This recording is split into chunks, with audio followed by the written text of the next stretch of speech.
we're doing Congo. The world's been on a Michael Crichton kick this year, and I love it. One of my favorite books is Jurassic Park. I got the Jurassic Park Inc. But if I had to pick another favorite Michael Crichton novel, now I really think, honestly, all of his works are good.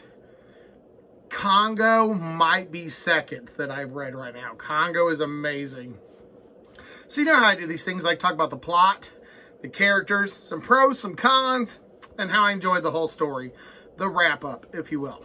So, the general story on Congo is actually 2 or 3 main stories on how you look at it.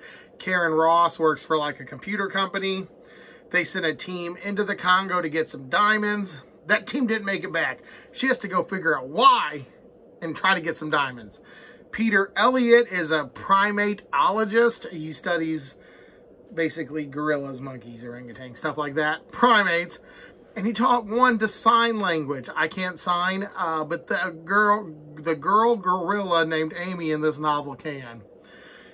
And then there's Monroe, and he's kind of like a gun runner who leads them into the Congo. So the general plot is, with those 3 stories, basically going to the Congo, getting her stuff, learning about the animals, and the gun runner guy's just there to make some money. So the plot's kind of like an adventure plot. We have to go to this hidden area of the jungle to figure out what killed my team, bring back some diamonds, and maybe learn a thing on the way there. So I love this plot. It's cool. It's got an exploration, Jules Verne kind of feel, but it's also got that Michael Crichton, you feel at home.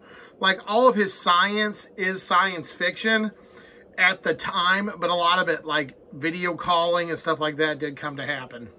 So I'm giving this plot a B, whereas the plot's kind of not anything new, but the general plot is a lot of fun. It's an adventure plot, and it does its job really well. It doesn't get in the way, and it actually makes you want to figure out why. Characters. There's not a whole lot of characters in this book.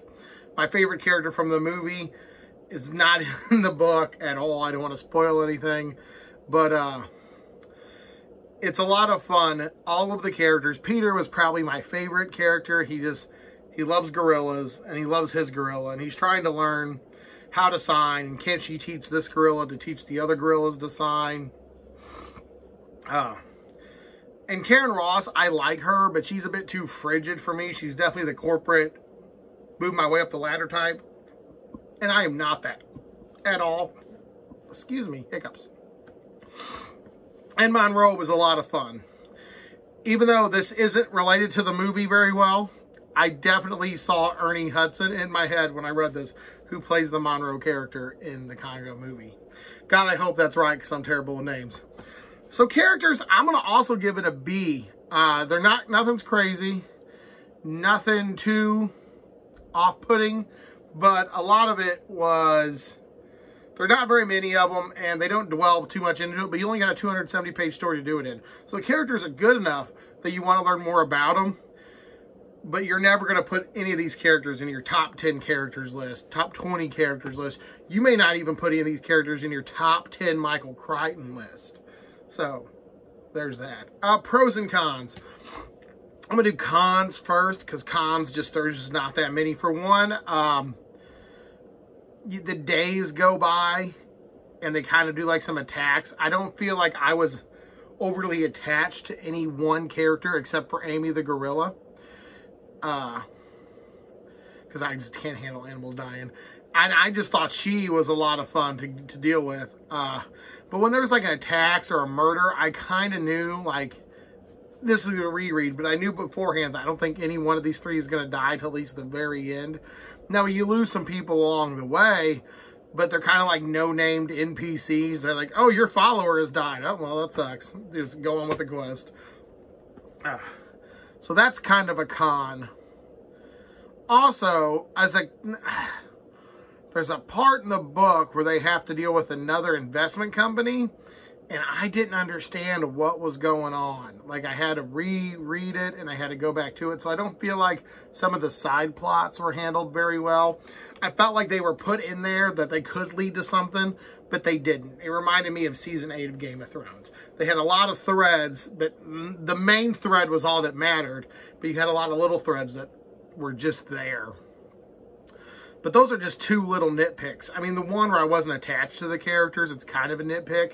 But for 270 pages, you don't really care. And the whole, there's too many side stories.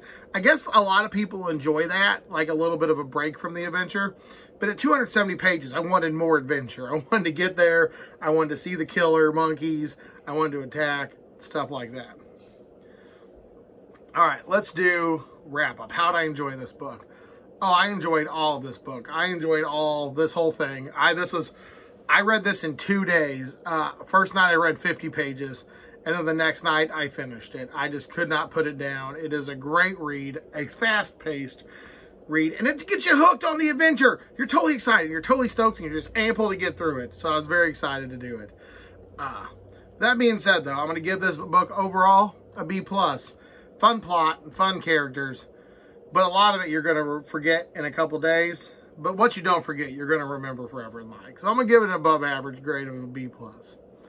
Not the perfection that Jurassic Park achieved, and not for the overriding prose of what I thought about Sphere, but this is a good, fun, quick adventure book. This has been your boy Prue, guys, and thanks for watching.